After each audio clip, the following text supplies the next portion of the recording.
Hoje, com muita alegria, damos início ao nosso segundo Isso Podcast. Eu, irmã Kessiane, juntamente com a irmã Gabriela, trouxemos para vocês mais um convidado que é muito mais que especial. Ele que é pastor há 36 anos e hoje em dia congrega aqui na Igreja Cristã Pentecostal. E com vocês, Pastor Aguinaldo!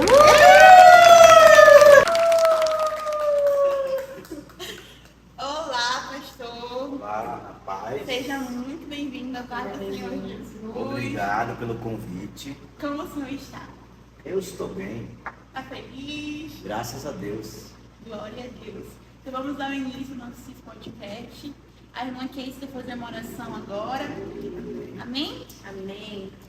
Senhor, nós apresentamos, meu Pai, mais um momento, Senhor, esse trabalho que estamos fazendo, Senhor.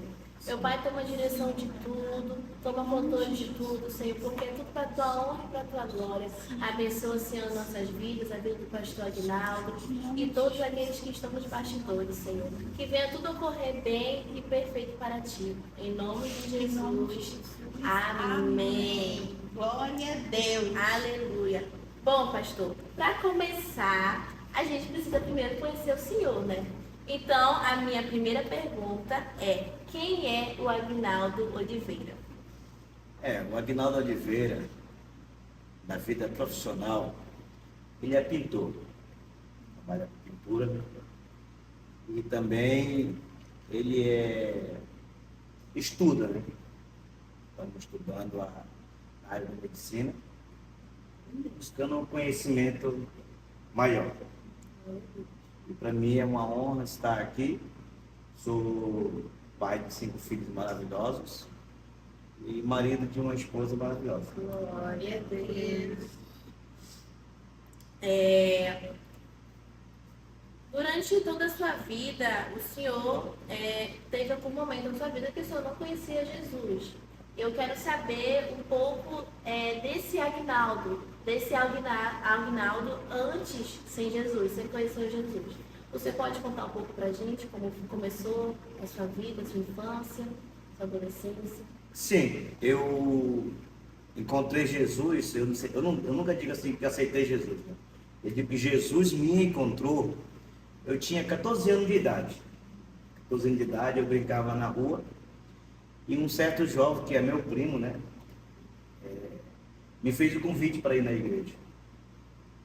Em 1989, né, para 90, foi quando eu cheguei à igreja, né, comecei meu ministério da Igreja Pentecostal Unida do Brasil. E lá começou a minha carreira ministerial. E de lá para cá eu fiquei esse tempo lá, aproximadamente 12 anos no ministério e vim desenvolvendo, né? Então, como o senhor chegou aqui na ICP? Como foi seu encontro? Quem trouxe o senhor aqui? É uma história interessante. Eu nos conte, por favor. Queremos saber. Eu não sei se as pessoas que vão nos ouvir vai lembrar, né? Lembro muito bem desse dia aí. Foi em que ano, praticamente? Essa conversa que nós tivemos foi em 1992, aproximadamente. Há muito tempo. Eu estava na cozinha da casa de minha mãe, quando entrou, na época, o presbítero Edir, né? E o jovem Moisés, que é meu irmão, hoje em dia ele é pastor.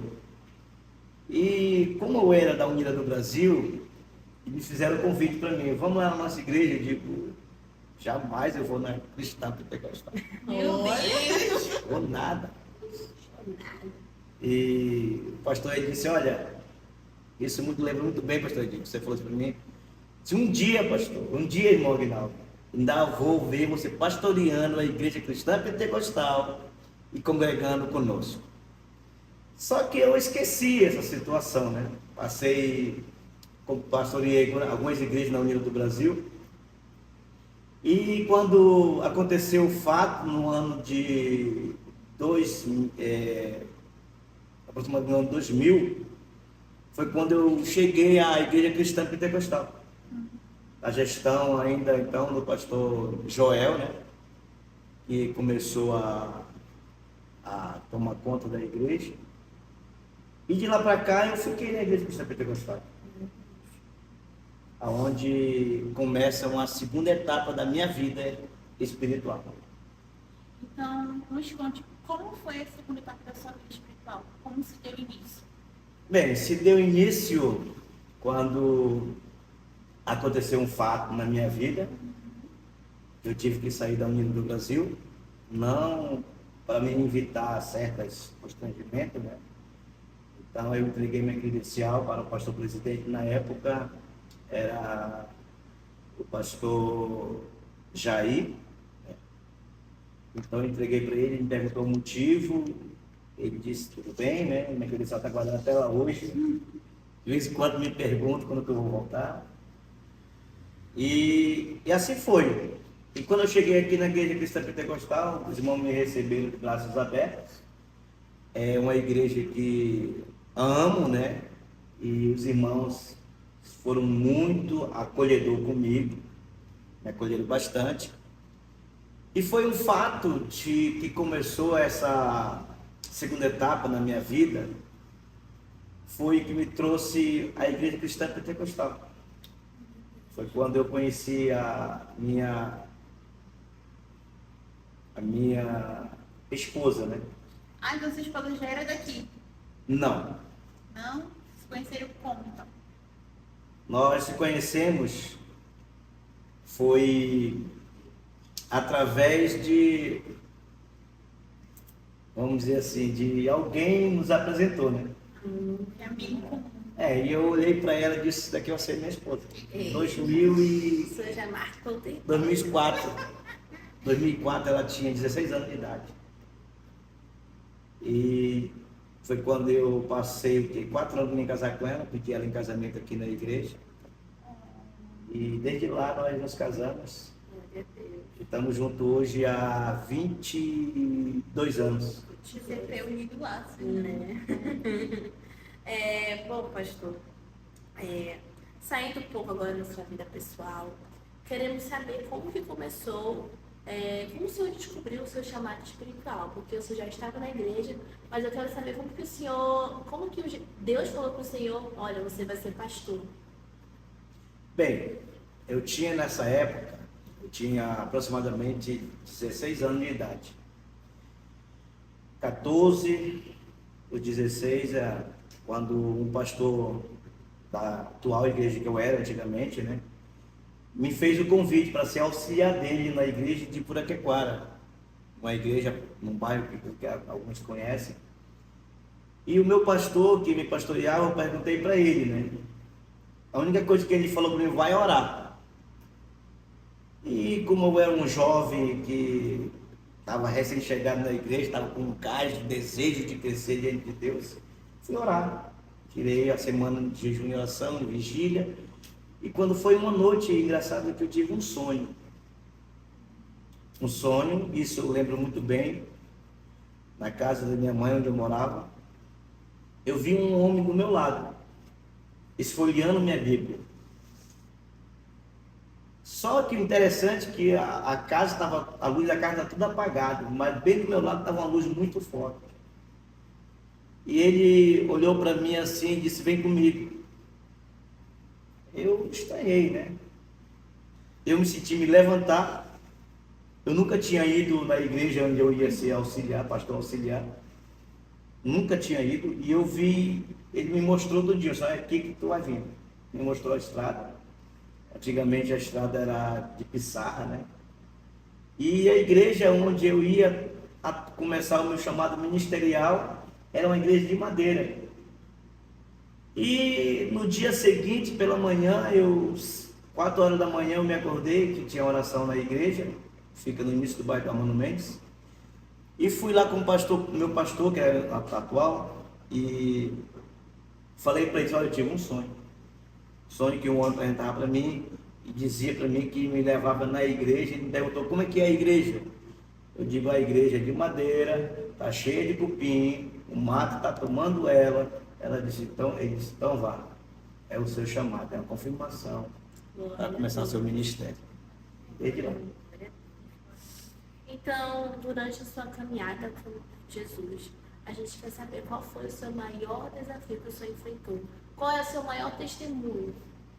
Bem, meu maior testemunho que eu tenho na minha vida para contar foi, assim como todo mundo tem problema na sua vida espiritual, conjugal, ministerial, nós somos crentes, somos pastores, mas nós temos problemas também. Então, um problema que eu tive foi no meu casamento. Durante esses 26 anos que eu tenho com a minha esposa, esses 22 anos, eu tive um problema no meu casamento. E esse problema me despertou que o mundo, ele resolve o problema às vezes se separando, deixando, abandonando. E nós não. Nós resolvemos nossos problemas orando. Busquei a Deus. Foi o dia que eu dobrei meu joelho no meu quarto e disse, Deus, se o Senhor quer acabar com esse casamento, está na tua mão, porque eu não quero. Na mesma hora Deus me deu a resposta. Quer dizer, se nós buscarmos a Deus, crendo que Ele pode restaurar casamento, que Ele pode restaurar saúde, que Ele pode restaurar vidas, isso vai acontecer. Depende muito de quem? De nós se aproximarmos de Deus, como diz a palavra de Deus, que o Senhor é galardoador daqueles que o buscam. Que quer dizer, Jesus recompensa aqueles que buscam com fé e sinceridade. Então isso para mim foi um dos maiores testemunhos e hoje eu me alegro muito. Tenho um filho de 5 anos de idade.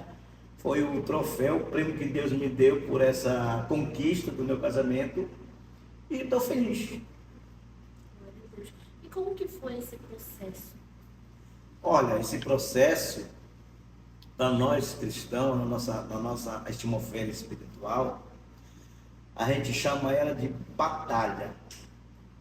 Não é batalha com espada, não é uma batalha com armas, não é uma batalha contra um exército, mas é uma batalha contra nós mesmos. Foi quando eu tirei 3 anos de oração no altar. Mas nunca orei tanto como orei 3 anos. Aí alguém me perguntava, por que eu estava orando tanto? Se eu quero uma restituição. Restituição. Eu preciso, né? Aí um dia eu cheguei com a minha esposa e disse, bora fazer uma nova aliança? Ela perguntou assim, para quê? Porque acho que nós esquecemos do nosso voto. Quando nós fizemos há muitos anos atrás. E ela concordou. Glória a Deus. E até quem fez nosso voto foi um pastor nosso, e nessa época eu estava na Assembleia de Deus Nova Aliança. E esse pastor também é muito querido, meu amigo, muitos anos. E foi quando renovou, e eu posso dizer que foi uma grande conquista através da oração. Sem oração, nós não conseguimos vencer nada. Bom, nós sabemos, pastor, que o senhor é um homem de oração, né? Você gosta de ir para o monte, gosta de orar. E assim, nós queremos saber, uma oração que o senhor sentiu que foi diferente. Algo que lhe tocou profundamente, uma experiência sobrenatural mesmo. Bem, foi numa campanha de cura e libertação numa igreja no bairro de Moazinho. Me convidaram para pregar essa noite, né, nesse dia na igreja, e levaram uma pessoa cancerosa, uma pessoa que estava com o peito aberto de cima embaixo, e lá eu vi aquelas salmouras escorrendo no peito daquela pessoa, né? E na hora do culto ele chegou, abriu a camisa para mim e mostrou. E eu senti naquele momento uma presença tão forte na minha vida, tão forte mesmo, que eu vi sair das minhas mãos uma luz que entrou naquele homem. Glória a Deus. E no momento quando eu disse assim, recebe a tua cura, ele caiu para trás. E quando ele caiu para trás, já foi levantando, glorificando a Deus e disse, eu estou curado. E no dia seguinte, ele foi no médico fazer uma check-up, porque tudo que é milagre, a gente tem que sempre checar com os médicos da terra, né? Para constar que Deus fez o milagre. E ele foi no médico e ele, na época, ainda, porque o celular ainda era raro, né? E o pastor ligou para mim ir no domingo, que o cidadão que tinha se curado do câncer de úlcera ia testemunhar que Jesus curou ele naquela noite. Então, para mim, isso deu uma experiência que eu carrego pro resto da minha vida, porque nós somos templo do Espírito Santo quando nós nos colocamos à disposição do Espírito Santo de Deus. Mais uma pergunta. Estou gostando. A gente tá vendo. O senhor contou, né, experiências que o senhor teve com o Senhor, mas todo mundo sabe que cristão tem, com a sua caminhada com Jesus, sempre tem seus lados ruins. E eu quero saber se teve algum momento na sua vida, quando o senhor já era pastor, ou até antes, que o senhor pensou em desistir de tudo, desistir do seu chamado, desistir daquilo que Deus tinha prometido para o senhor. Sim. Nós somos seres humanos. Somos pastores, somos cristãos, mas somos seres humanos. Temos falhas, temos defeitos. Vamos constar nossa salvação só depois que nós fecharmos nossos olhos e dizer assim, esse morreu em Cristo Jesus. Mas enquanto nós temos que vigiar para não cair, né? Mas, respondendo a sua pergunta, uma fase da minha vida que eu, quando pastor, pensei na linguagem popular, chutar o balde, o pessoal fala, né? Abandonar o ministério, abandonar a carreira ministerial, a carreira pastoral. Eu estava nessa época eu estava triste demais, tipo assim, entrou assim, fiquei deprimido com uma situação que ocorreu. E lá eu cheguei dentro do carro, estava eu e mais 2 pastores, eu falei no meu coração e disse que daquela noite em diante eu não iria mais pregar, não iria mais subir em púlpito, eu ia largar minha carreira ministerial, porque minha carreira ministerial é um chamado, né? Não é uma carreira de artista, né? E aquele que te chama é fiel e cobra. Ele cobra nós quando ele nos chama. E foi quando eu fechei a minha boca, eu estava chegando em casa, e quando de repente eu ouvi alguém me chamar. Me chamou pelo meu nome, isso foi incrível, né? Até hoje eu sinto a presença de Deus quando eu falo disso. E eu olhei para trás, não vi ninguém. Aí depois de novo, a pessoa, mesmo que me chamou, fez assim, psiu, psiu. Eu olhei, também não vi ninguém. E fui para a igreja orar. Quando entrei na igreja para orar nessa época, uma pessoa entra e diz para mim assim, quem te chamou? Quem te escolheu? Foi tu? Foi tu que veio para mim sem eu te chamar? Aleluia. Aí eu entendi que o meu chamado foi o próprio Deus que me chamou ali. Eu não podia largar um chamado de Deus assim, sem lutar. Então luta te tem, mas foi aí que eu venci no nome do Senhor Jesus Cristo. Aleluia. E compartilhando um pouco do seu conhecimento bíblico, existe algum versículo da Bíblia que marcou a sua vida, a sua trajetória? Sim, marcou e até hoje ele é gravado no meu coração. Foi quando o primeiro versículo que o pastor citou na igreja. Ele fala assim, João 3,16. Porque Deus amou o mundo de tal maneira que deu seu Filho unigênito para que todos que nele crê não pereça, mas tenha a vida eterna. Então esse versículo ele é uma âncora da minha alma. Glória a Deus. Porque aprendi o quê? Qualquer situação da nossa vida, seja a pior que seja, que nós vamos enfrentar, nós temos alguém que nos ama, que se doou por nós. Se nós cremos, qualquer situação que está falando, nós vamos vencer. Glória a Deus. Nós sabemos, pastor, também que o Senhor é pai, né? Sim. Então, como o Senhor mostrou Jesus ensinou a Jesus para os seus filhos? Bem, essa parte aí quem se preocupa mais sempre é a minha esposa, né? Porque como a gente, pai, pastor, filho de pastor, pastor é. Não. Eu tenho um filho que ele é pastor, né? Ele é pastor. E esse meu filho, ele é um milagre de Deus muito grande. Não sei se eu posso contar isso aqui também. Pode. Ele é um milagre de Deus. Hoje ele é pastor, né? E ele foi um milagre, ele é um milagre. Eu lembro que desde os 2 anos dele, o primeiro acidente dele caiu na cacimba. Onde nós morávamos na época, e lá ele caiu na cacimba, alguém chamou nós conseguimos mais resgatar ele de uma cacimba de 2 metros de fundura, já do fundo já, uma criança de 2 anos, cabeça para baixo, resgatamos ele. Mas antes disso ele ficou internado 1 mês no Hospital da Criança, ele tinha 6 meses de vida. Foi ali que eu entendi que quando Deus nos chama, Ele prova que é com a gente. Foi no momento que quando entrou uma pessoa clamando por Jesus, e ela olhou para mim, eu não sei como ela descobriu que eu era pastor, não sei se é por causa das vestes, eu não sei. Ela disse, pastor, ora pelo meu filho. E o meu filho estava na incubadora morrendo. Ele estava morrendo. E ele estava sedado com adrenalina, se conseguia sobreviver. E foi quando orei naquela criança, pela glória dela foi curada. Glória a Deus. E a mãe, em questão de 10 minutos, saiu e foi embora. E meu filho ficou internado. E eu, pela manhã, fui questionar com Deus, orei a Deus, porque nós gostamos de questionar, né? Uma coisa às vezes inexplicável.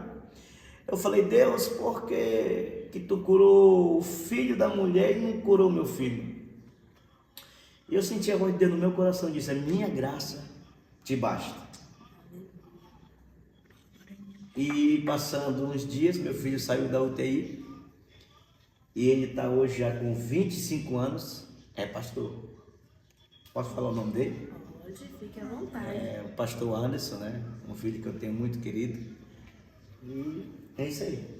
Aleluia. Pastor, assim, nós vimos que o Senhor falou sobre a cura de uma pessoa com câncer do peito, do seu filho, da criança que o Senhor orou. E nós queremos saber, assim, o Senhor mostra que tem um dom de cura, né? Um dom de cura. Como o Senhor, nessa experiência toda que o Senhor passou, nos diz qual foi o momento, assim, que o Senhor viu realmente as minhas mãos são usadas por Deus, o Senhor, Ele me usa para curar pessoas. Bem, nesse caso aí foi quando eu fui pastorear a primeira igreja. Fui pastorear a primeira igreja. E a primeira igreja que eu fui pastorear era coberta de lona de plástico preto. E os bancos, lembro bem hoje, que era de tábua de azimbre. E tinha uma mãe que morava do lado da igreja.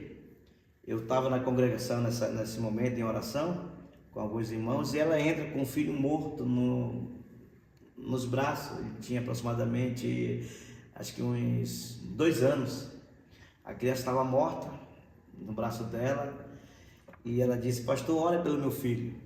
E isso me arrepiou assim com a presença de Deus, porque a gente vê que tinha um chamado muito grande. E eu falei, Deus, se para o Senhor essa criança, se é da tua vontade, eu quero que o Senhor confirme isso agora nas minhas mãos. É lindo a gente ver o fôlego de vida entrar numa pessoa. Glória a Deus. E foi quando nós ali ordenamos no nome de Jesus e eu vi, né, o fôlego de vida entrando naquela criança. Ele respirou, chorou, eu dei para a mãe, né? E a mãe saiu lá naquela mesma hora, ela aceitou Jesus como seu Salvador. E quando deu uma questão de meia hora, que eles estavam sentados brincando, já comendo o seu biscoitinho ali. Então foi uma coisa que repercutiu muito lá no bairro, né? Então muitas pessoas Jesus curou ali, né? Muitas pessoas nessa época. E hoje estou buscando mais, né? Para que Deus possa voltar, né? Continuar me usando, né? Para a glória de Deus. Entrando mais um pouco sobre os seus relacionamentos, a sua família. Eu quero saber o que a sua família representa para o Senhor. Bem, é como eu sempre falo, a família. O que a família representa para mim? A família, ela é o quê? Ela é uma alicerce de tudo. Se você não tem um bom casamento, você não vai ter bons filhos. Se você não tem um bom relacionamento com os filhos, é sinal que você não tem um bom relacionamento com a sua esposa.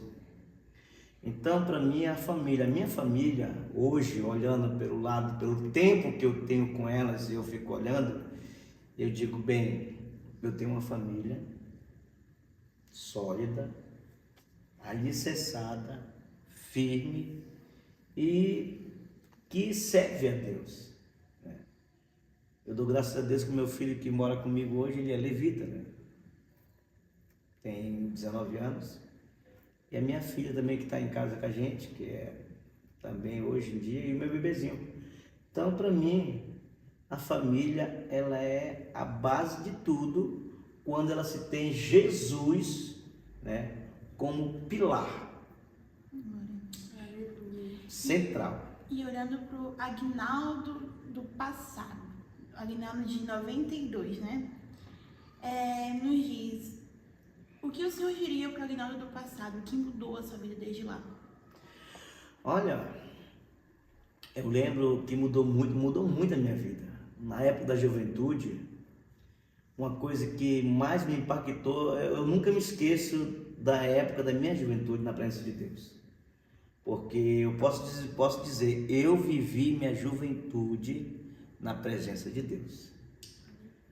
Foi para mim um momento que eu nunca me esqueço das coisas que Deus operou, das maravilhas, dos milagres, dos amigos que eu tive, que eu fiz, que tenho até hoje, né? E como eu sempre digo para os jovens da igreja onde eu congrego, eu digo, bem, se você quer viver uma vida, viva diante de Deus. Porque hoje nós estamos vivendo no século 21, onde eu dou sempre uma palestra lá no trabalho acerca disso. Estamos vivendo no século 21. O que está mais morrendo são os jovens por falta de Jesus. Glória a Deus. O Senhor chegou num ponto muito importante que é sobre como a igreja está atualmente, né? Porque muita coisa mudou atual para o passado, nos anos 90, 80. E eu quero saber como que o Senhor enxerga o cristão, a igreja em geral, atualmente. O que mudou, porque o Senhor viveu sua juventude numa época totalmente diferente. E eu quero saber qual foi a diferença entre a época que o Senhor viveu e a atualidade agora. Bem, você fez uma pergunta muito boa. Eu estava esperando para essa pergunta. Bem, hoje nós vemos a igreja atual do século 21, que eu posso dizer assim, pelo ângulo universal, né? A gente olha assim. O quê? Muito devasada. Termo de quê? Termo de um compromisso com Deus.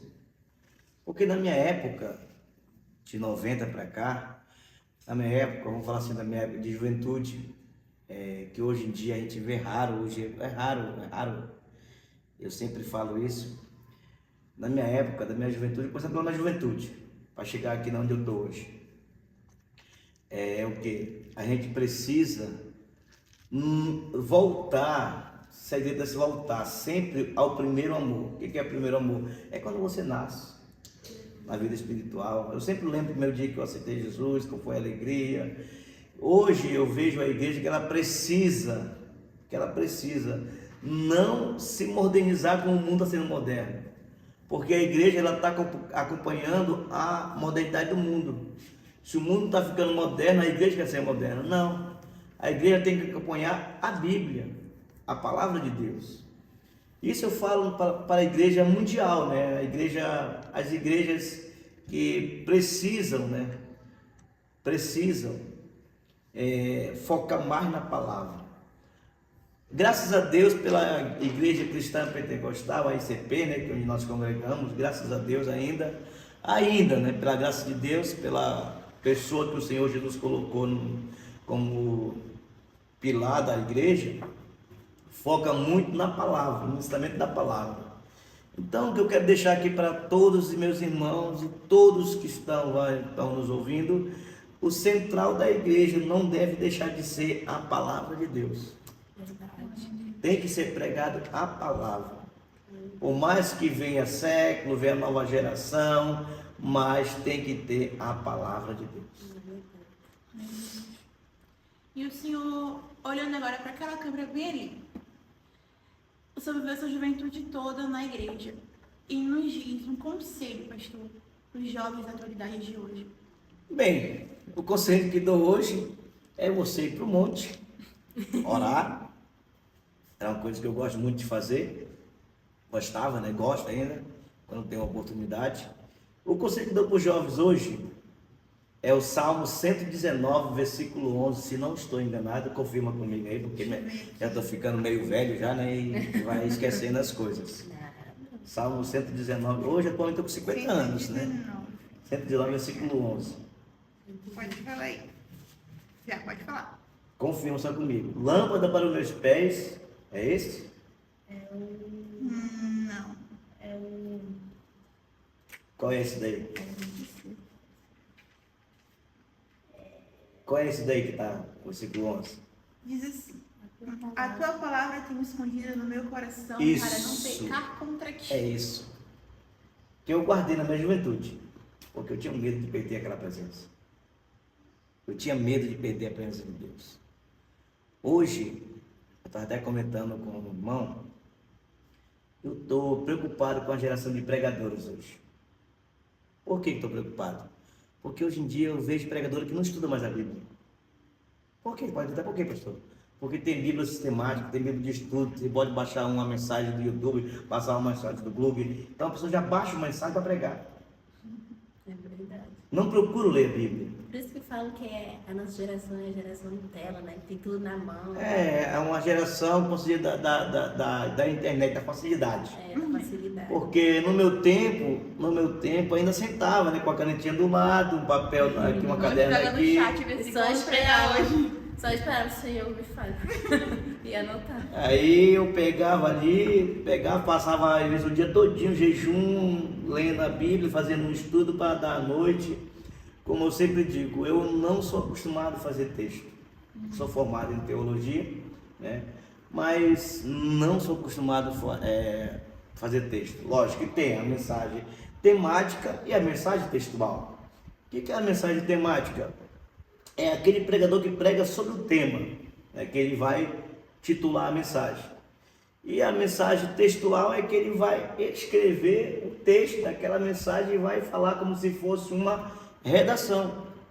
Então eu me preocupo mais em pregar a temática. Ora para Deus, Deus me dá um tema aí, me usa com uma mensagem aí, faz a tua vontade, porque tem um livro que eu gosto muito, quero deixar aqui alguém caso interessar, tem como título Em Busca da Verdade. Esse livro vai dizendo bem na frente dele, vale mais um coração preparado do que uma mensagem preparada. Então, se o teu coração está preparado para receber o que Deus quer falar com a igreja, o que Deus quer falar com você, a mensagem vai sair quentinha do trono de Deus. Aleluia, Deus. Forte, forte. Fortíssimo. Então é esse versículo.